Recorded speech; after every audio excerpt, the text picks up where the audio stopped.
ஸ்தோத்திரம். நல்ல கவனிங்க. ஆதலால் நீங்களும் என்ன செய்ய?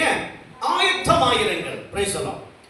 ஆயத்தமாயிருங்கள் என்கிற வார்த்தையில டாபிக்ல பல சமயம் நான் வந்து சபையில செய்தி கொடுத்திருக்கிறேன். ஆனா இங்கே சொல்லப்படுகிற ஒரு ஆயத்தம், நீங்களும் ஆயத்தமாகிறீர்கள். எதற்காக நாம் ஆயத்தமாக இருக்க வேண்டும் என்பது நன்றாக நாம் அறிந்து கொள்ள வேண்டும். ஒரு தேவ பிள்ளை, தேவனுக்கு பயந்த தேவ பிள்ளை, தேவனை ஏற்றுக்கொண்ட தேவ பிள்ளை, தேவனுடைய நாமத்தை மகிமைப்படுத்துகிற தேவ பிள்ளை, அவன் முழுகல் ஞானஸ்தானம் எடுத்த தேவ பிள்ளை, அபிஷேகத்தில் நிறைந்து ஆராதிக்கிற தேவ பிள்ளை, ஸ்தோத்திரம், அந்நிய பாஷை பேசுகிற தேவ பிள்ளை, முக்கியமாக செய்ய வேண்டிய ஒரு காரியம் ஆயத்தமாக இருக்க வேண்டும். ஆமென் சொல்லுங்களேன். ஆமென். ஓகே. நம்முடைய வீட்டுல ஒரு கெஸ்ட் வராங்க, ஒரு விருந்தாளி வராங்கன்னு வைங்களேன். ஒரு விருந்தாளி வராங்க. இந்த விருந்தாளி வரும் பொழுது அவன் ஒரு நாள் முன்னாடியே என்ன பண்ணிட்டாங்க? கூட்டு சொல்லிட்டாங்க. ஸ்தோத்திரம். இந்த வாரத்துல உங்க வீட்டுக்கு காலையில நாங்க என்ன செய்யறோம்? வீட்டுக்கு வரோம் அப்படின்னு சொல்லுவோம். நம்ம சொந்தக்காரங்களா இருந்தா கொஞ்சம் நம்ம என்ன செய்வோம்? இவங்க தானே அப்படின்னு யோசிப்போம். ஆனால் நம்ம முக்கியமாக நினைக்கிறவர்கள், ரொம்ப இம்பார்ட்டன்ட் கொடுக்கிறவர்கள், நமக்கு பரிச்சயம் உள்ளவர்கள் அல்லது நம்முடைய சுற்றுவட்டம் உள்ளவர்கள் அல்லது தூரத்தில் இருக்கிறவர்கள், யாராவது ஒருத்தர் திடீர்னு நமக்கு போன் பண்ணி நாளைக்கு உங்க வீட்டுக்கு நாங்க வரோம், ஒரு நாள் அங்கே தங்குவோம் அப்படின்னு சொன்னா சந்தோஷமா வர சொல்லுவோமா வேண்டாம் சொல்லுவோமா? என்ன செய்வோம்? வர சொல்லுவோம். சரி, இப்ப வராங்கன்னு வைங்களேன். இப்ப அவங்க வராங்க. வரும்பொழுது அவர்கள் வருவதற்கு முன்னதாக நாம் என்ன செய்வோம்? ஆயத்தப்படுவோம். ஃபர்ஸ்ட் நம்ம எதை ஆயத்தப்படுத்துவோம்? ஃபர்ஸ்ட் முதலாவது நம்ம எதை ஆயத்தப்படுத்துவோம்? சொல்லுங்க. எதை ஆயத்தப்படுத்தும் சொல்லுங்க? வீட்டை ஆயத்தப்படுத்துவோம். என்னென்ன செய்வோம் வீட்டுல? என்னென்ன செய்வோம்? அந்த அந்த அந்த 12 மணி நேரத்துக்குள்ள என்னென்ன செய்ய முடியுமோ, எப்படியெல்லாம் வீட்டை சுத்தப்படுத்த முடியுமோ, எப்படியெல்லாம் அதை பக்குவப்படுத்தி வாசல் வீட்டுக்கு உள்ள எல்லாவற்றையும் நம்ம என்ன செய்வோம்? சரிப்படுத்தும். நல்லா கூட்டி சாணி மெழுகி இல்லையா, நல்ல வாசல் தெளிவாக வச்சு அங்கங்க தொங்கிட்டு இருக்க துணியெல்லாம் எடுத்து ஓரமா ஒதுக்கி போட்டு எல்லாம் சூப்பரா பண்ணிடுவோம். பண்ணுவோமா இல்லையா? சொல்லுங்களேன். கிச்சன் எல்லாம் அனுகூலமாக இருந்தால் கிச்சன் உள்ள ரெடி பண்ணி பாத்திரம் எடுத்து நல்லா கழுவி எல்லாம் அங்கங்க கரெக்ட் எல்லாமே ஃபிக்ஸ் பண்ணி வச்சுட்டு ஸ்தோத்திரம் நீட்டா இருக்கும். முடிஞ்சா நம்ம என்ன செய்வோம்? நம்ம வீட்டுக்குள்ள ரூம் ஸ்ப்ரே இருந்தா ரூம் ஸ்ப்ரே அடிச்சுவோம். இல்ல நம்ம கொஞ்சம் பவுடர் வந்து என்ன பண்ணிடுவோம்? போட்டு விட்டுருவோம். என்னன்னு சொன்னா அவங்க உள்ள புதிதாக ஒரு ஆள் வரும்பொழுது நம்மை பார்த்து பாராட்டணுமே என்கிற ஒரு எண்ணத்தோடு நம்முடைய வீட்டை நல்லா அலங்கரிச்சு அழகுபடுத்தி வைப்போம். ஆமாவா இல்லைங்களா? ராமன் சொல்லுங்களேன். அடுத்த என்ன ஆயத்தப்படுத்துவோம்? சாப்பாடு. வராங்கன்னு சொன்ன உடனே அன்னைக்கு காலையில என்ன பண்ணிடுவோம்? அரிசி ஊற போட்டுருவோம். எதுக்கு? இட்லி மாவுக்கு. ஆமாவா இல்லையா? வராங்கன்னு சொன்ன உடனே அப்பவே அரிசி வாங்கிட்டு வந்து ஊற போட்டு எல்லாம் ஊற வச்சு மத்தியானம் சொல்லும் பொழுது மாவு ஆட்டி ரெடி பண்ணி எல்லாம் எடுத்து வச்சிருவோம், பிடிக்கிறதுக்கு வச்சிருவோம். அடுத்தது குழம்பு காரியங்கள் எல்லாவற்றுக்கும் ஆயத்தமாக்கி காலையில நம்ம என்ன செய்வோம்? நேரமா 8 மணிக்கு எந்திரிக்கிற நம்ம என்ன அன்னைக்கு எப்ப எந்திரிப்போம்? 8 மணிக்கு எந்திரிக்கிற நம்ம அன்னைக்கு எப்ப எந்திரிப்போம்? சொல்லுங்களேன். நேரமா எந்திரிப்போம். எத்தனை மணிக்கு எந்திரிப்போம்? நேரமா ஒரு 5 மணிக்கெல்லாம், கூடுமான பட்சம் 5 மணிக்கெல்லாம் எந்திரிச்சோம். 5 மணிக்கெல்லாம் எந்திரிச்சு முதல் வேலை வீட்டை வாசல்ல தண்ணி தெளிச்சு நல்லா கூட்டி விட்டு கிளீன் பண்ணி ரெடி பண்ணி மறுபடியும் சுத்தப்படுத்தி எல்லாம் ரெடி ஆகி ஆயத்தமாய் காத்திருப்போம். ஒரு அமைச்சு சொல்லுங்களேன். ஆயத்தமாய் காத்திருப்போம். 8 மணி ஆயிடுச்சு, 9 மணி ஆயிடுச்சு, 10 மணி ஆயிடுச்சு, இன்னும் காணோம். அடுத்த வேலை என்ன செய்வோம்? என்ன செய்வோம்? போன் பண்ணுவோம். எங்க வந்துட்டீங்க? வரேன்னு சொன்னீங்களே, காத்திருக்கிறோம், எங்க வந்துட்டீங்க? அவங்க சொல்லுவாங்க, நாங்க வந்துட்டு இருக்கிறோம், இப்பதான் வந்து எங்க நாங்க கிணத்துக்கிட வந்திருக்கிறோம். ஓகே, கிணத்துக்கிட வந்துட்டாங்க. அங்க 1/2 மணி நேரம் 3/4 மணி நேரம் வந்துருவாங்க. அடுத்த காரியங்கள் ரெடி, சாப்பாடு ஆயத்தமாக காத்திருப்போம். யாருக்காக? நம்முடைய விருந்தாளிக்காக. ஒரு ஆமென் சொல்லலாம். யாருக்காக காத்திருப்போம்? நம்முடைய விருந்தாளிக்காக. விருந்தாளி வந்தாச்சு, வந்த உடனே சந்தோஷம். அவன் வந்த உடனே அப்படின்னு சொல்லுவோமா? வந்த உடனே வாங்க வாங்க வாங்க வாங்க வாங்க வாங்க வாங்கன்னு போய் கையை பிடிச்சு வீட்டுக்குள்ள கொண்டு போவோமா? இல்ல வாசல்ல வந்த உடனே வந்துட்டாங்களா என்ன சொல்லுவோம்? வாங்க வாங்கன்னு சொல்லுவோமா, இல்லை வந்துட்டாங்களான்னு சொல்லுவோமா? வாங்க வாங்க. ஏன்னா அது சந்தோஷம், அந்த மகிழ்ச்சி. உள்ள கொண்டு போய் உட்கார வச்சு தண்ணி கொடுத்து சாப்பாடு கொடுத்து நியாயம் பேசி, வீட்டு நியாயம், ஊர் நியாயம், உலக நியாயம் எல்லாம் பேசி ரொம்ப சந்தோஷம். சோத்திரம். அடிக்கடி சொல்லுவோம், உங்களை பார்த்தது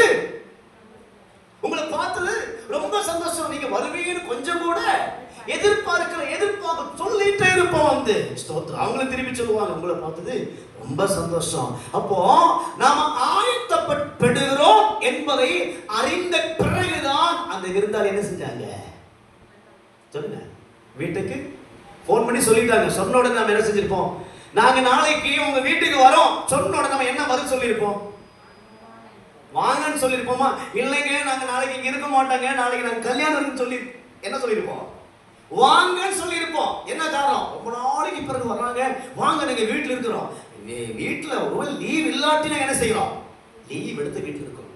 இந்த வாங்க என்று சொன்ன காரியம் அவருடைய உள்ளத்துல என்ன உற்சாகம் கொடுக்கு தெரியுமா? நல்ல உற்சாகம் கொடுக்கும். என்னன்னு சொன்னா, ஆமா அவங்க எதிர்பார்க்கிறாங்க, அவங்க நமக்காக காத்திருக்கிறாங்க.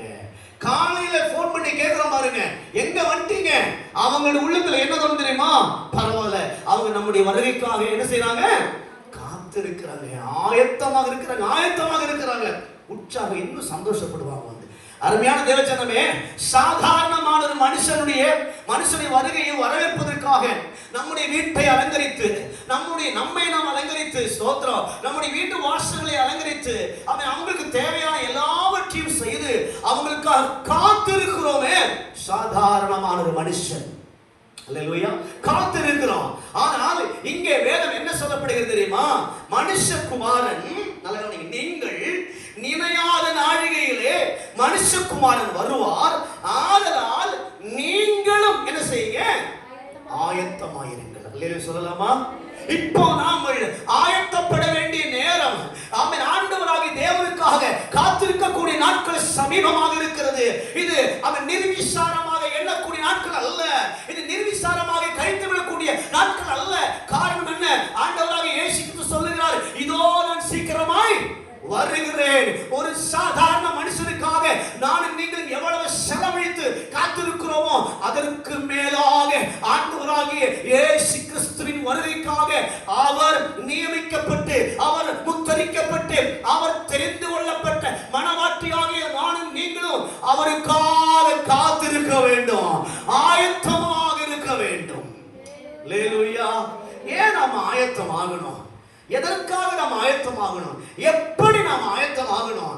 வேதத்தில் உள்ள வசனங்களை புரட்டி பார்க்கும் பொழுது பல ரகசியங்களை பார்க்க முடிகிறது. நேர குறைவான காரணத்தினாலே சீக்கிரமாக நான் சொல்லி செய்தியை முடிக்க விரும்புகிறேன். எதற்காக ஆயத்தப்பட வேண்டும்? ஆமென், ஸ்தோத்திரம். இல்லைன்னு சொல்லலாமா? எதற்காக ஆயத்தப்படணும் சொல்லுங்க. தேவ பிள்ளைகள் எதற்காக ஆயத்தப்படணும்? கர்த்தருடைய சொல்லுங்க, ஆண்டவருடைய வருகைக்காக. அவர் சொன்னார், நான் போகிறது போல திரும்பவும் வந்து உங்களை என்னிடத்தில் சேர்த்துக் கொள்ளுவேன். அப்ப சேர்த்துக் கொள்ள வருகிறேன் என்று சொன்னவருக்காக நாம் என்ன செய்யணும்? ஆயத்தமாக இருக்க வேண்டும். அல்லேலூயா. வாசிங்க, வசனத்தை கூட வாசிக்கலாம். மத்தேயு 24ஆம் அதிகாரம் 30-31 வசனங்களை வாசிங்க. மத்தேயு 24ஆம் அதிகாரம் 30-31 வசனங்களை வாசிங்க. அப்பொழுது மனுஷகுமாரனுடைய அடையாளம் வானத்தில் காணப்படும். அப்பொழுது மனுஷகுமாரன் வல்லமையோடும் மகிமையோடும் வானத்தின் மேகங்கள் மேல் வருகிறதை சகல கோத்திரத்தாரும் கண்டு புலம்புவார்கள். அல்லேலூயா சொல்லுங்களே. ஒருவர் வருகிறதை கண்டு சகல கோத்திரத்தாரும் என்ன செய்வார்களாமா? சந்தோஷப்படுவார்களா? புலம்புவார்களா? நம்ம வீட்டுக்கு கெஸ்ட் வந்தா நாம என்ன செய்வோம்? சந்தோஷப்படுவோம். ஆனா பைபிள் சொல்லுகிறது சகல கோத்திரத்தாரை கண்டு என்ன செய்வார்களாமா? புலம்புவார்கள். அல்லேலூயா. ஏன் இந்த புலம்பல் வந்துருச்சு? எதனால் இந்த புலம்பல் வந்துருச்சு? இதோ சீக்கிரமாய் வருகிறேன், இதோ சீக்கிரமாய் வருகிறேன், இதோ சீக்கிரமாய் வருகிறேன் என்று சொன்னவர் நினையாத நாழிகையிலே வந்து விட்டான். இப்போ நான் என்ன செய்ய முடியல? வந்தவரோடு கூட செல்வதற்கு முடியல. ஏன் முடியல?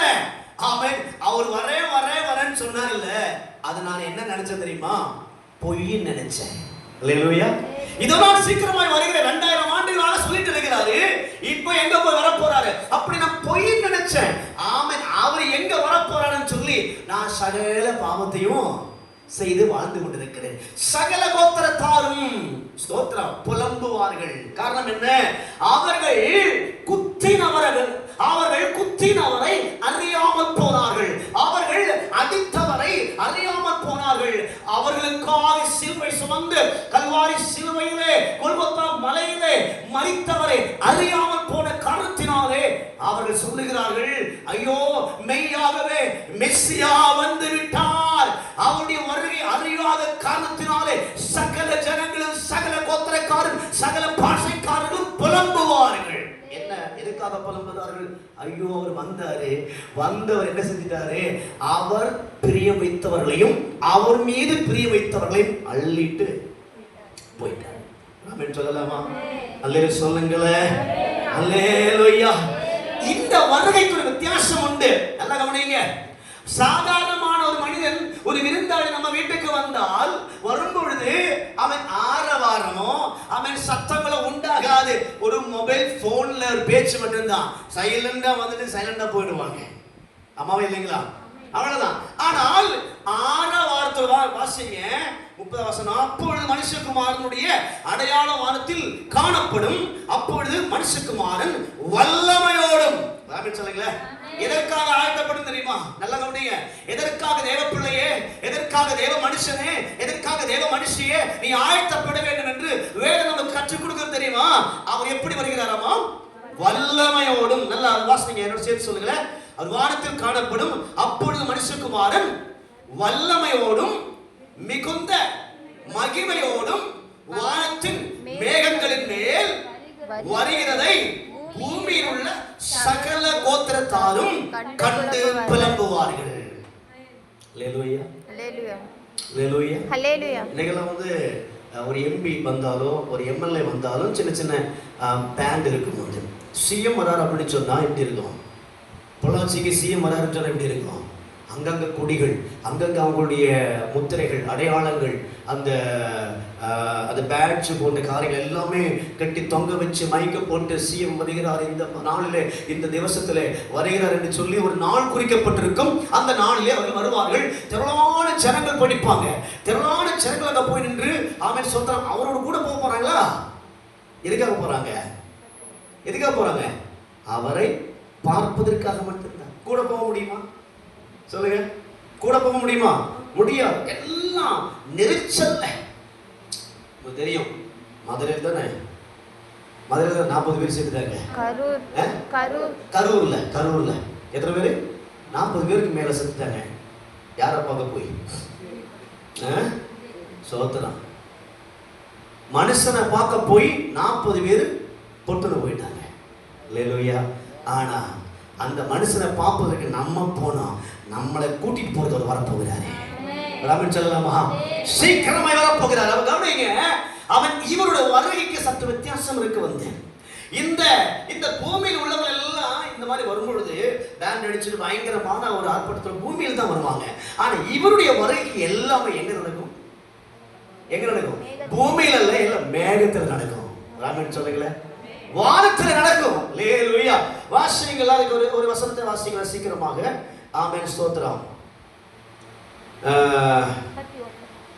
வாசிக்கலாம். வலுவாய் தொனிக்கும் எக்காள சத்தத்தோடு அவர் தமது தூதர்களை அனுப்புவார். அவர்கள் அவரால் தெரிந்து கொள்ளப்பட்டவர்களை வானத்தின் ஒரு முனை முதல் முதற்கொண்டு மறுமுனை மட்டும் 4 திசைகளிலும் இருந்து கூட்டி சேர்ப்பார்கள். ராமன் சொல்லலாமா? இவருடைய வருகையுடைய அந்த கம்பீரம் பாருங்க, அந்த வித்தியாசமான ஒரு சூழலை பாருங்க. வலுவாய் தொனிக்கும் எக்காள சத்தத்தோட அவர் தமது தூதர்களை அனுப்புவார். அதுக்கு பிறகு அவர்கள் அவரால் தெரிந்து கொள்ளப்பட்டவர்களை வானத்தின் ஒரு முனை முதற்கொண்டு மறுமுனை மட்டும் 4 திசைகளிலும் இருந்து கூட்டி சேர்ப்பார்கள். யாரு? தேவனுடைய தூதர்கள். ஒரு அல்லேலூயா சத்தமா சொல்லலாமா? நான் பிரசங்கிக்க சத்தமே இல்லை. திடீர்னு எல்லாரும் ஆமென் அவரோட போயிட்டீங்கன்னு யோசிக்கிறேன். அல்லேலூயா. ஆமென். தூதர்களை அனுப்பி ஆமென் வானத்தின் ஆமென் ஒரு முனை முதற்கொண்டு மறுமுனை மட்டும் என்ன செய்வார்களாமா? சேர்த்துக் கொள்ளுவார். எடுப்பார். ஒரு ஆமென் சொல்லுங்க. அல்லேலூயா. வரையில ஒரு வித்தியாசம் என்னன்னு சொன்னேன்ல, இங்க எல்லாம் ஆயத்தமா காத்திருப்பாங்க. காத்திருந்து கடைசியில அவன் ஐயா வரும்பொழுது அங்கே கால் மிதிப்பட்டு கை மிதிப்பட்டு கால் உடைஞ்சு கை உடைஞ்சு நேரா ஒன்னா வீட்டுக்கு இல்லைன்னா ஆஸ்பத்திரிக்கு. அல்லேலூயா. ஆனா இங்க அப்படி அல்ல. அவருடைய வருகையில் எப்படின்னு சொன்னா தூதர்கள் வருவார்கள், அவங்க எக்கால சத்தத்தோட வருவார்கள். அவன் வானத்தின் ஒரு முனை தொடங்கி மறுமுனை மட்டும் அவரை ஏற்றுக்கொண்ட தம்முடைய பிள்ளைகளை அள்ளி கூட்டி சேர்ப்பார்கள். அல்லேலூயா. இனி அவருடைய வருகைக்கு வித்தியாசம் உண்டு. வாசிங்க 1 தெசலோனிக்கர் 4ஆம் அதிகாரம் 16 17 வாசிங்க. 1 தெசலோனிக்கர் 4ஆம் அதிகாரம் 16 17 வாசிங்க. ஏனெனில் கர்த்தர் தாமே நல்ல கவனிங்க ஆரவாரத்தோடும் பிரதான தூதனுடைய சத்தத்தோடும் எக்காலத்தோடும் வானத்தில் இருந்து இறங்கி வருவார். கிறிஸ்துவுக்குள் மரித்தவர்கள் முதலாவது எழும்புவார்கள். பின்பு உயிரோடு இருக்கிற நாமும் எதிர்கொண்டு போக கூட இவ்விதமாய் எப்பொழுதும் கர்த்தருடன் கூட இருப்போம். ஆமென் சொல்லலாமா? அவருடைய வருகையினுடைய அந்த மகிமை, இந்த மகத்துவத்தை கொஞ்சம் கவனிச்சு பாருங்க. 1 தெசலோனிக்கர் 4 16 17 ஆமென் ஸ்தோத்திரம். ஏனெனில் கர்த்தர் தாமே ஆரவாரத்தோடும் பிரதான தூதனுடைய சத்தத்தோடும் தேவ எக்காலத்தோடும் வானத்தில் இருந்து இறங்கி வருவார். அப்பொழுது கிறிஸ்துவுக்குள் மரித்தவர்கள் முதலாவது எழுந்திருப்பார்கள். ஆமென். அல்லேலூயா. பிரதான தூதனுடைய சத்தம், தேவ எக்காலம், ஆரவாரம். அல்லேலூயா சொல்லலாமா? இரண்டாம் வருகை குறித்து பிரசங்கிச்சாலும், இரண்டாம் வருகை குறித்து அவன் டீச் பண்ணாலும் இன்றைக்கு நாளைக்கு தீர்கின்ற சப்ஜெக்ட் அல்ல. ஸ்தோத்திரம், பிரைஸ் தி லார்ட். ஆமென். மறுரூபமாக்குதல் பூமியில, எடுத்துக்கொள்ளப்படுதல் பரலோகத்திற்கு. ஸ்தோத்திரம். ராப்சர் என்று சொல்லுவார்கள். எடுத்துக்கொள்ளப்படுதல், அதாவது பிடிச்சு இழுத்து கொண்டு போகுதல், ராப்சர் என்று சொல்லப்படுவார்கள். நல்ல கவனிங்க. அப்போ இயேசு கிறிஸ்து வருகைக்கு 2 கட்டங்கள் உண்டு. ஒன்று ரகசிய வருகை, இன்னொன்று பகிரங்கமான வருகை. 2 கட்டங்கள். ஒரே வருகையில் 2 கட்டங்கள். ஒன்று ரகசியமான வருகை, இன்னொன்று பகிரங்கமான வருகை, பரஸ்யமான வருகை. ஸ்தோத்திரம். ரகசியமான வருகை, பகிரங்கமான வருகை குறித்து ஏற்கனவே நான் சபையிலே அவன் செய்தி கொடுத்திருக்கிறேன், டீச் பண்ணியிருக்கிறேன். நல்ல கவனிங்க. இந்த வருகையில் அவன் காத்திருக்கிறவர்கள், ஆயத்தமாக இருக்கிறவர்கள் அவரோடு செல்லுவார்கள். ஆமென். ஆமென் சொல்லலாமா? ஆமென். அல்லேலூயா. அல்லேலூயா. வராரு அவருடைய வருகை குறித்து வேற சொல்லுகிறது. ரகசியமாய் வருவார் என்று சொல்லப்படுகிறது. நாழிகை அறியாததினால் ரகசிய வருகை. ஆமென் சொல்லலாமா? யாரை போல வருவேன்னு சொன்னாரு? யாரை போல வருவேன்னு சொல்றாரு? திருடனை போல. எங்க வர போறாரு? அவர் பிரியம் வைத்திருக்கிற தேவ பிள்ளைகளாக, அவருடைய பிள்ளைகளாக என்னையும் உங்களையும் தம்மோடு சேர்த்துக் கொள்வதற்காக திருடனை போல. அதாவது என்ன சொல்ற? திருடனை போல திருடுவதற்காக வரல. நம்ம வீட்டில் இருக்கிற பொண்ணும் பொருளும் எல்லாம் அள்ளிட்டு போறது அவர் வரல. சோத்திரம். எதுக்காக வராரு? திருடனை எப்போ வருவாரு? திருடனை எப்போ வருவான்? நைட்டு. அவன் பகலும் வருவான், நைட்டும் வருவான். ஆனா எப்போ வர சொல்லி வருவான்? கூப்பிட்டு சொல்லுவான் போன்ல, பிரதர் உங்க வீட்டுக்கு இன்னைக்கு நான் என்ன செய்யறேன்? காலையில 10 மணிக்கு திருடனுக்கு வரேன். சிஸ்டர் உங்க வீட்டுக்கு நீ காலையில நைட்டு ஒரு 8 மணிக்கு நான் என்ன செய்யறேன்? திருடனுக்கு வரேன். கூப்பிட்டு சொன்னா என்ன பண்ணுவீங்க? கூப்பிட்டு போன் பண்ணி சொல்லிட்டு நீங்க காலையில கல்யாணத்துக்கு போறதுக்கு எல்லாத்தையும் ரெடி பண்ணி எடுத்துட்டு இறங்கிட்டீங்க. போன் வருது, ஹலோ திருடன் பேசுறேன். யார் பேசுறேன்? திருடன் பேசுறேன். நம்ம சொல்லுதுடா, இன்னைக்கு காலையில 10:30 மணிக்கு உங்க வீட்டுக்கு நான் கொள்ளையடிக்க வரேன், ஆயத்தமா இருக்கேன். என்ன செய்வோம்? கல்யாணத்துக்கு போக புறப்பட்டு நாம அப்படியே திரும்பி வீட்டுக்கு வந்துட்டு எவனோ தெரியல வீட்டை கொள்ளையடிக்க வரேன்னு சொல்லி போனை பண்ணிட்டான். வீட்டை திறந்து உள்ள போய் வீட்டு வாசல் இருக்கிற அத்தனை லாக்கும் அத்தனை தாழ்பால்களும் போட்டு உள்ளுக்குள்ள போய் அமர்ந்து இருந்துட்டு எல்லாருக்கும் ஃபோன் பண்ணி என்ன செஞ்சிருவோம்? இன்னைக்கு 10 மணிக்கு எங்க வீட்டுக்கு யார் வரா? திருடம் வரானா? எல்லாருமே என்ன செய்யுங்க, வீட்டுக்கு வந்துருங்க, வீட்டுக்கு வந்துருங்க. என்ன காரணம்? திருடம் வந்து என்ன செய்வான்னு எல்லாருக்குமே தெரியும். ஒரு பயம், ஒரு மன பயம். அப்படின்னு சொல்லலாமா? திருடன் வருகிறது போல என்று சொன்னால் அவன் வருகிற நேரம் கால சமயம் சொல்லிட்டு வரமாட்டான். யாரு? திருடன். அவன் நினைச்ச நேரத்துல வருவான், சத்தம் இல்லாம பூட்டை உடைப்பான், அவனுக்கு தேவையான எடுத்துட்டு ஓடிட்டே இருப்பான், போயிட்டே இருப்பான். காலையில வீட்டை திறந்து பார்க்கும்போது வாசல் திறந்து கிடக்கும். என்னடா யாரா நைட்ல வந்து பார்க்க, உள்ள போய் பார்த்தா பீரோ இருக்காது, பீரோக்குள்ள இருந்தது இருக்காது, எந்த பொருள் இருக்காது. என்னடா நடந்துச்சு பார்த்தா ஆமென், அவன் இரவுல வந்தான், அவனுக்கு தேவையான இல்லைட்டு போயிட்டான். இதுதான் நியூஸ் பேப்பர்ல எல்லா சேனல்ல வந்துட்டு இருக்கிற விஷயம். அல்லேலூயா சொல்லலாமா? ஆண்டவர் ஏன் அவன் ஒரு உதாரணமா சொல்லணும்னு சொன்னா, நாம எந்த நேரத்திலையும் ஆயத்தமாக இருக்கும்படி. ஆமென் சொல்லலாமா? என்னையும் உங்களையும் அவர் எடுத்துட்டு போகிறதுக்காக வராரு. அது அவருடைய வருகை நம்ம அறியாத காரணத்தினாலே எந்த சமயத்திலும் தேவச்சனமே ஜெபத்திலும் விசுவாசத்திலும் பரிசுத்தத்திலும் வேத தியானத்திலும் ஆயத்தமாக இருந்தால் மட்டுமே பரலோக ராஜ்யம் காண முடியும் என்பதே. அல்லேலூயா அல்லேலூயா பிரைஸ் தி லார்ட். ஸ்தோத்திரம். அதே அதிகாரத்திலே வாசிங்கள் சீக்கிரமாக. அடுத்த வசனத்தை வாசிங்கள். 24:42 வாசிங்க. மத்தேயு 24 அதிகாரம் 42 வசனம். இன்ன நாழிகையிலே வருவார் என்று நீங்கள் அறியாதிருக்கிறபடியினால் என்ன செய்யுங்க? விழித்திருங்க. திருடன் இன்ன ஜாமத்தில் வருவான் என்று வீட்டெஜமான் அறிந்திருந்தால் அவன் விழித்திருந்து தன் வீட்டை கண்ணமிடவிட்டான் என்று அறிவீர்கள். நீங்கள் நினையாத நாழிகையிலே மனுஷகுமாரன் வருவார், ஆதலால் நீங்களும் ஆயத்தமாக இருங்கள். ஆமென் சொல்லலாமா? இங்க வாசிக்கிற 44 வாசிக்கிற வந்து ஸ்தோத்திரம், சாரி 41 நினைக்கிறேன். 42 வசனம் வாசிங்க. இன்ன நாழிகையில் வருவார் என்று அறியாதிருக்கிற காரணத்தினாலே என்ன செய்யுங்க? விழித்திருங்க. ஆமென் சொல்லலாமா? என்ன செய்யணும்? நம்ம விழித்திருக்கணும், ஆயத்தமா இருக்கணும், விழித்திருக்கணும். அல்லேலூயா. இங்க ஒரு சம்பவத்தை மட்டும் சொல்லி நான் முடிக்கிற நேரம் கடந்து போயிடுச்சு. நான் ஏற்கனவே சொல்லியிருக்கேன் நினைக்கிறேன். இந்த விழித்திருங்கன்னு சொல்லி சொல்லும் பொழுது யூதர்கள்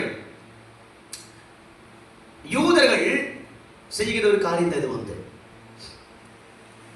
பெண்ணு பார்க்க போவாங்க. நம்ம நாட்டில் எல்லாம் பொண்ணு பார்க்க போகும்போது போய் மாப்பிள்ளை கூட 2 பேர் 3 பேர் போவாங்க. அவங்க கூட போனோடனே பெண்ணு வீட்டில் வந்து அவங்களுடைய மாமா மச்சான் எல்லாம் உட்காந்துருப்பாங்க. அங்கே போய் பெண்ணு பார்த்து பிடிச்சா போன உடனே என்ன பண்ணிடுவாங்க? கொஞ்சம் நேரம் பேசிட்டு டீ காஃபி எது கொடுப்பாங்க, ஸ்நாக்ஸ் கொடுப்பாங்க, எல்லாம் வாங்கி சாப்பிட்டுட்டு கிளம்புன நேரத்தில் வந்து என்ன செய்வாங்க? வெளியே வந்து 2 பேர் நின்று கேட்பாங்க, வந்து பொண்ணை பிடிச்சிருக்கா, பையனை பிடிச்சிருக்கா அப்படின்னு கேட்பாங்க. பிடிச்சிருந்தால் பிடிச்சிருந்துச்சுன்னு சொல்லுவாங்க. பிடிக்கலன்னு சொன்னா என்ன பண்ணுவாங்க தெரியுமா? நாங்கள் வீட்டில் போயிட்டு ஃபோன் பண்ணுறோம். அதான் டீசெண்டாக பேசி போயிடுவாங்க. வீட்டில் போயிட்டு ஃபோன் பண்ணுறோம் அப்படின்னா, வீட்டில் போயிட்டு பிடிச்சிருந்தால் ஃபோன் பண்ணி பிடிச்சிருந்துச்சுன்னு சொல்லுவாங்க. இல்லைன்னு சொன்னால் ஃபோன்லேயே இல்லைங்க அது பிடிக்கலைங்க, நாங்கள் வேறு பக்கம் பார்த்துக்கிறோம் சொல்லி அதை குழப்பி விட்டுருவாங்க. யூதர்களுடைய முறைமையின்படி அவன் ஒருவன் பெண் பார்க்க சென்றால், யூத பெண்ணை பார்க்க சென்றால் போய் பெண் பார்க்கும் பொழுது எல்லாம் உட்காந்து பேசுவாங்க. போன உடனே பெண் செய்ய வேண்டிய காரியம், நம்ம எல்லாம் தீ கொடுப்போம் இல்லையா, இல்லை தண்ணி கொடுப்போம். யூத கலாச்சாரத்தின்படி அந்த பெண் தன்னுடைய முகத்தை நெற்று வச்சு மூடிக்கொள்வார்கள். அதாவது ஆட்கள் தெரியும், ஆனா நெற்றா இருக்கும், வந்து வலை மாதிரி ஒரு துணியாக இருக்கும், வந்து மூடிக்கொண்டே ஒரு தட்டுல திராட்சை ரசத்தை கொண்டு வருவாள். அழகா குடிச்சிங்க. திராட்சை ரசத்தை கொண்டு வந்து முன்பாக கொண்டு வந்து நமக்கு எல்லாருமே என்ன செய்ய, டீயை போட்டு எல்லாருக்கும் கொடுப்போம். வந்து அங்க அப்படி கிடையாது, அவங்க கலாச்சாரம். திராட்சை ரசத்தை கொண்டு வந்து முதலாவது என்ன செய்வார்கள் தெரியுமா? தன்னை பார்ப்பதற்கு, தன்னை தன்னுடைய வாழ்க்கைக்கு துணையாக ஏற்றுக்கொள்வதற்கு வந்திருக்கிற அந்த மணமகனுக்கு நேராக கொண்டு போய் முதல்ல அந்த திராட்சை ரசத்தை கொடுப்பான். அந்த மணமகன், அந்த வரன் அந்த பெண்ணை பிடித்திருந்தால் என்ன செய்வான்? திராட்சை ரசத்தை எடுத்து குடிப்பான். அவன் எடுத்து குடிச்சால் உடனே அங்க உறுதியாகி விட்டது என்ன தெரியுமா? ஓகே, இந்த மகனுக்கு இந்த மகள் பிடிக்கப்பட்டது, அவங்களுக்கு இஷ்டமாயிடுச்சு, இனி அடுத்த பேசுவேன் என்று சொல்லிடுவாங்க.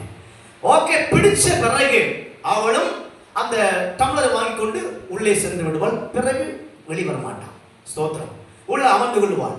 பிறகு பெரியவங்க எல்லாம் சேர்ந்து பேசுவாங்க. எல்லாம் பேசி எல்லாம் ரெடி பண்ணிட்டு ஸ்தோத்திரம். ஓகே, ஆமென். அடுத்த காரியம் சொன்னா காத்திருப்பது தான். ஒரு ஆமென் சொல்லலாமா? ஆயத்தமாக இருப்பது. இந்த பெண் கண்ட உடனே, இவர்கள் பிடிச்ச உடனே என்ன பண்ணுவாங்க? ஒரு மோதிரத்தை மாற்றிக்கொள்வார்கள், ரிங் போடுவார்கள். பிடிச்ச உடனே மோதிரம் மாற்றி பிடிச்சிருக்கிறது என்று உறுதிப்படுத்துவார். உறுதிப்படுத்தின பிறகு மணமகன் மணமகளோடு என்ன செய்வாள்? உள்ளே செல்லாமல் வெளியே நின்று சென்று வருகிறேன் என்று சொல்லி அவர் கிளம்பிடுவார். என்றைக்கு மணமகன் மணமகளுடைய வீட்டை விட்டு வெளியே வந்தாரோ அந்த நிமிஷம் முதல் யூத பெண், யூத கலாச்சாரத்தின்படி அந்த பெண் ஆனவள் அவன் 24 மணி நேரமும் மன உடையிலே காணப்பட வேண்டும். சொல்லலாமா? எப்படி சொன்ன? கல்யாண உடையிலேயே காணப்பட வேண்டும். அவங்க பார்த்துட்டு போன பிறகு நைட்டி போட்டு நடக்கிறது, ஆமென் ஸ்தோத்திரம், பேண்ட் ஷர்ட் போட்டு நடக்கிறது, அதெல்லாம் இல்லை. ஸ்தோத்திரம். அவங்க எப்படி இருக்கணும்? பார்த்துட்டு போயாச்சு, என்னை பிடிச்சாச்சு அப்படி சொன்னா அந்த மணப்பெண் ஆமென் ஸ்தோத்திரம் 24 மணி நேரமும் என்ன செய்யணும்? மன உடையில இருக்க வேண்டும். என்ன காரணம் தெரியுமா? அதுதான் நீங்க வேற சொல்லுகிறது. நீங்கள் நினையாத நேரத்தில் நல்லா புரிஞ்சுங்க. நீங்கள் நினையாத நேரத்தில் மனுஷகுமாரன் வருவதனாலே நீங்களும் அவர்கள் ஆயத்தமாக இருந்தார்கள், நீங்களும் யாருங்க? நாமளும் என்ன செய்யணும்? ஆயத்தமாக இருக்கணும். அப்போ இந்த மணமகன் வீட்டுக்கு சென்று எல்லாம் முடித்து விட்ட பிறகு இவன் தோழர்களோட வருவான். அவன் எப்ப வருவான்னு சொல்ல முடியாது. ஆமென் சொல்லலாமா? அவன் எதுக்காக கல்யாணம் பண்ணி அவன் ஸ்தோத்திரம் கச்சேரி நடத்துவதற்காக அல்ல, அந்த மணப்பெண்ணை கூட்டிட்டு போகிறது இருக்கு. அல்லேலூயா. அங்க பயங்கரமான ஆடம்பரமான காரியங்கள் இங்க நடக்காது பெண் வீட்டுல. அந்த மணமகன் என்ன செய்வாரு? இரவு நேரத்திலேயோ பகல் நேரத்திலேயோ அந்த பெண்ணுக்கு அழைத்து சொல்லாமல் தன்னுடைய தோழர்களோட வருவான். எந்த நேரத்தில் வரும்னு சொல்ல முடியாது. வந்ததும் அந்த பெண் வீட்டுக்குள்ள இருக்கும் பொழுது உள்ளே போவார்கள். உடனே அவளை அழைத்து கொண்டு தன்னுடைய வாகனத்தில் ஏற்றுக்கொண்டு தன்னுடைய பெற்றோர்களை சொல்லிட்டு அங்கிருந்து உடனே வீட்டுக்கு சென்று விடுவார்கள். போயிட்டு மணமகனுடைய வீட்டில் தான் அடுத்த எல்லா விருந்து காரியங்களும். ராமன் சொல்லுங்களேன், சொல்லுங்களேன். இந்த நிகழ்வு தான் இயேசு கிறிஸ்துவின் வருகைக்கும் என்னை உங்களை ஒப்பிட்டு பேசுகிறது. ஆக என்னையும் உங்களையும் ஆண்டவர் முன் குறித்து வைத்திருக்கிற காரணத்தினாலே மணவாளனாகிய கிறிஸ்து எந்த நேரத்திலே, எந்த நாழிகையிலே, எந்த சமயத்திலே வருவார் என்று அறியாத காரணத்தினாலே, என்னையும் உங்களையும் நியமித்த காரணத்தினாலே நான் நீங்களும் நல்ல மணவாட்டிகளாய் அவருக்காக ஆயத்தமாக இருக்க வேண்டும். அல்லேலூயா சொல்லுங்களேன். அல்லேலூயா. ஆயத்தமாக இருக்கிறவர்கள் அவரோடு கூட சென்று விட்டார்கள். வாசிங்க, சீக்கிரமாக வாசிங்க. ஆமென் ஸ்தோத்திரம். 13ஆம் அதிகாரம், மார்க் 13ஆம் அதிகாரம் 35 வாசிங்க. அப்படியே விழித்திருங்கள், ஏனெனில் வீட்டெஜமான் சாயங்காலத்திலோ நடுராத்திரியிலோ சேவல்கூவும் நேரத்திலோ காலையிலோ எப்பொழுது வருவான் என்று நீங்கள் அறியீர்கள். 4 காலங்கள் சொல்லுகிறது, 4 ஜாமங்கள் சொல்லப்படுகிறது. முதல் ஜாமம் சாயங்காலம், நடுராத்திரி, சேவல்கூவும் நேரம் அதிகாலையில, அடுத்தது காலையிலும். எந்த நேரத்தில் வேண்டுமானாலும் எஜமானன் வருவார். நீங்களும் ஆயத்தமாக இருந்தவர்களுக்கு என்ன நடந்தது? சீக்கிரம் வாசிங்க. மத்தேயு 25:10 வாசிங்களா. அப்படியே அவர்கள் வாங்க போன போது மணவாளன் வந்து விட்டார். ஆயத்தமாக இருந்தவர்கள் அவரோட கூட கல்யாண வீட்டுக்குள் பிரவேசித்தார்கள். கதவும் அடைக்கப்பட்டது. சொல்லுங்களேன். ஆயத்தமாக இருந்தவர்கள், மணவாளன் வருவார் என்று எதிர்பார்த்து இருந்தவர்கள், இயேசு கிறிஸ்து என்னை சேர்க்க வருவார் என்று எதிர்பார்த்து இருக்கிறவர்கள், நடக்கிற விஷயம் ஆயத்தமானவர்கள் அவரோடு கூட கல்யாண வீட்டுக்குள் பிரவேசித்தார்கள். அல்லேலூயா. பிறகு என்ன நடந்தது? கதவும் அடைக்கப்பட்டது. அப்ப என்ன அர்த்தம்? இனி ஒரு ரட்சிப்பு இராது, இனி ஒரு மீட்பு இராது, இனி ஒரு சிலுவை மரணம் இராது, இனி ஒரு பாவ மன்னிப்பு இராது, இனி ஒரு பரிகார பலி இராது. அல்லேலூயா. இனி என்ன செய்ய போகிறது? ஆயத்தமாக இருக்கிற தேவப்பிள்ளையை தம்மோடு சேர்த்து விட்டால் பிறகு ரட்சிப்பின் வாசல் என்கிற கதவு அடைக்கப்படும். ஆயத்தமா இருக்கிற தேவப்பிள்ளையை தம்மோடு சேர்த்து விட்டால் அடுத்த மனம் திரும்புதல் வாசல் அடைக்கப்படும். ரட்சிக்கப்பட்ட தேவப்பிள்ளையை தம்மோடு சேர்த்து விட்டால் அடுத்தது ஆமென் பலி செலுத்தும் அவன் காரியங்கள் நிறுத்தப்பட்டு போயிருக்கிறது. ஆமென். எங்கேயும் ஒரு பலிபீடம் காண முடியாது, அடுத்தது சிலுவையை காண முடியாது, அடுத்தது சிலுவை மரணத்தை எதிர்பார்க்க முடியாது. அல்லேலூயா. ஆதலால் அருமை தேவச்சனமே, வேதம் தெளிவாக சொல்லுகிறது, தேவ பிள்ளையாக நாம மாறிவிட்டோமா, தேவனுக்கு பிரியமுள்ள பிள்ளைகளாக மாறிவிட்டோமா, நாம் செய்ய வேண்டிய காரியம் ஆமென் ஆரம்பம் முதல் முடிவு வரைக்கும் கடைசி வரைக்கும் செய்ய வேண்டிய காரியங்கள் ஆண்டவராகிய இயேசு கிறிஸ்துவின் இரண்டாவது வருகைக்காக எந்த நிமிஷமும் எவ்வேளையிலும் நாழிகை அறியாத கருத்தினாலே ஒவ்வொரு தேவ பிள்ளைகளும் ஆயத்தப்பட்டு கொண்டே இருக்க வேண்டும்.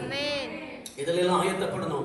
ஜெபத்தில் ஆயத்தப்படணும், வேத வாசித்ததில் ஆயத்தப்படணும், ஆராதனையில் ஆயத்தப்படணும், பரிசுத்தத்தில் ஆயத்தப்படணும், ஆமென் அந்நியத்திலே ஆயத்தப்படணும், ஐக்கியத்திலே ஆயத்தப்படணும், சபை கூடி வருவதிலே ஆயத்தப்படணும், அவருக்கு முன்பாக உத்தமத்திலே ஆயத்தப்படணும், நீதியிலே ஆயத்தப்படணும், ஆமென் சன்மார்க்கத்திலே ஆயத்தப்படணும். இவ்விதமாக தெய்வீகமான தேவனுக்கு பிரியமான எல்லா காரியங்களிலும் ஒரு தேவ பிள்ளை ஆயத்தப்பட்டு கொண்டே இருக்க வேண்டும். ஆமென். அப்படி ஆயத்தப்பட்டவர்கள் கல்யாண வீட்டுக்குள் பிரவேசித்தார்கள். என்ன நடந்தது? கதவும் அடைக்கப்பட்டது. ஒரு ஆமென் சொல்லலாமா? தேவஜனமே, எனக்கு உங்களுக்கு முன்பாக கதவு அடைக்கப்படாமல் இருக்கும்படி ஆயத்தப்படுங்க. கைவிடப்பட்டு போனால் அடுத்த இன்னொரு கைக்குள்ள போய் விழுவோம். அவனுடைய பேரு தான் எதிர் கிறிஸ்து. கிறிஸ்துவை எதிர்க்கிறவன் ஆன்டி கிரைஸ்ட். அவன் கையில விழுந்து விட்டால் ஸ்தோத்திரம், அடுத்த நடக்க போற என்னென்று ஆமென் நமக்கு நல்லா தெரியும். எப்படியெல்லாம் பண்ணுவான் நமக்கு நல்லா தெரியும். அவனுடைய கையில விழுவதற்கு முன்பதாக இயேசு கிறிஸ்துவோடு கூட நான் போக வேண்டும், அவருடைய வருகையில் நான் செல்ல வேண்டும். நான் என்னை ஆயத்தப்படுத்தல் மட்டும்தான் செல்ல முடியும் என்பதை மறந்து விடாதீர்கள். தேவனுக்காக ராஜ்யத்தை அடைவதற்காக நம்ம இவ்வளவு பிரயாசப்படுகிறோம், இவ்வளவு உபதேசம் கேட்கிறோம், இவ்வளவு தேவனை ஆராதிக்கிறோம், சபை கூடி வருகிறோம். இதெல்லாம் எதற்கு தெரியுமா? நான் பரலோக ராஜ்யம் செல்ல வேண்டும். என்னை நேசித்து என்னை நியமிச்சிருக்கிற மணவாளனோடு கூட நான் சென்று அவன் கல்யாண வீட்டுக்குள் பிரவேசிக்க வேண்டும். அதற்காக தான் இதெல்லாம் நம்ம செய்து கொண்டிருக்கிறோம். அருமையான தேவஜனமே, ஒரு சின்ன செய்தி தான், நம்ம பெரிய காரியம் சொல்ல முடியல, ஆனால் ஒரு காரியம் புரிந்து கொள்ளுங்க. என்னையும் உங்களையும் முத்திரைத்து நியமித்து ஆயத்தப்படுத்தி நானோ சீக்கிரமாய் வருகிறேன் என்று சொன்னவர் எனக்கும் உங்களுக்குமாக எந்த நேரத்தில் வேண்டுமானாலும் வரலாம், எந்த நிமிஷம் வேண்டுமானாலும் வரலாம், எந்த ராத்திரி வேண்டுமானாலும் வரலாம், எந்த காலை நேரத்தில் வேண்டுமானாலும் வரலாம், எந்த ஆமென் ஸ்தோத்திரம் கோழிக்கும் சேவலுக்கும் நேரத்தில் வேண்டுமானாலும் வரலாம், எந்த மத்தியான வேளையில் வேண்டுமானாலும் வரலாம். அவர் வருகைக்கு ஆயத்தமாக இருந்தால் அவரோடு கூட செல்ல முடியும். கைவிடப்பட்டு போனால் இந்த உலகத்தில் நடைபெறுகின்ற சகல விதமான அநீதி அக்கிரமங்களுக்கு, சாத்தானுடைய தந்திரங்களுக்கும், அவனுடைய சகல விதமான அவன் போராட்டங்களுக்கும் ஆளாகி கிறிஸ்து நமக்காக முன்குறித்து சிங்காசனத்தை நஷ்டப்படுத்தி எனக்கும் உங்களுக்குமாக காண்பிச்சிருக்கின்ற அந்த ஓய்வு அறையை நஷ்டப்படுத்தி அவன் பிசாசுடைய கைக்குள்ள விழுந்து நரகத்துடைய படிவாசல்களை மிதிக்கக்கூடிய சூழ்நிலை ஏற்படும்.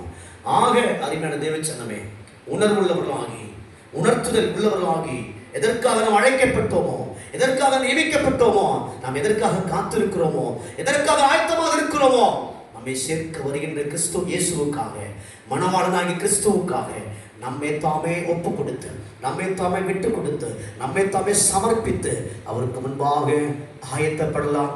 ஆயத்தப்பட்டவர்களை அவர் தம்மோடு சேர்த்து கதவையும் அடைத்து விடுவார். மறுபடியும் எவ்வளவுதான் முட்டினாலும், எவ்வளவுதான் தட்டினாலும், எவ்வளவுதான் கொட்டினாலும் அந்த கதவு திறக்கப்படாது, அந்த கதவு அடைக்கப்பட்டிருக்கும். 10 கன்னிகளை குறித்து நன்றாக தெரியும். 5 பேர் புத்தி உள்ளவர்கள் ஆயத்தமாக இருந்தார்கள். 5 பேர் புத்தி இல்லாதவர்கள் எல்லாவற்றையும் நஷ்டப்படுத்தி ஆமென் நிர்விசாரமாக இருந்தார்கள். தேவ பிள்ளையே, புத்தி உள்ள ஆமென் ஆமென் புத்தி உள்ள கன்னிஸ்திரியாக, புத்தி உள்ள கன்னிகளாக ஆயத்தப்பட்டு மணவாளனாகி கிறிஸ்துவுக்காக காத்திருக்கலாம். வருகை மிக சமீபமாக இருக்கிறது. எழுந்திருக்கலாம், ஆச்சரிக்கலாம், ஜீவித்து முடிக்கலாம்.